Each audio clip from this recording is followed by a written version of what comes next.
Hi hello friends, welcome to my Odia blog channel को। आज first day रे जबार थिला हुसैन सागर हैदराबाद रो ये गोटे ओल्ड लेक टे। तो भारी पड़ती एवं हुसैन सागर पाई एंड मुझे सेठिका प्लेस विषय जानी जहाँ जी टिकेट नौन जावाई मिडिल पॉइंट अच्छी बुद्धा स्टाच्यू से जावाई टिकेट नौन 100 टंका। एवं मिल जाता मत 100 टंकार टिकेट देन छिड़ा जाते लाइन रे। ये जगह बहुत क्राउडेड प्लेस बट किंतु इवनिंग रे डे रे नुह बुझे।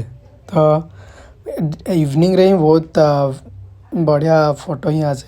तो एबे बस जाइली बोट रे, बोट छाड़ देथिला एंड मत जीवार थिला से मिडिल पॉइंट को। तो बस जाइली देन देखो आगे मो सहित कौन हो चलते देखिया। एबे मु फाइनाली पहुँची जाइली आमर मिडिल पॉइंट रे। किसी फोटो फोटो उठा उठी कली बुलाबुली कलापर बहुत भल एक्सपीरियंस थिला सेठिकार। आउ यही किसी वीडियो देखापी आपण मो चैनल को लाइक शेयर कमेंट सब्सक्राइब कर दिंतु। एबे मु बाहर पड़ती रूम को।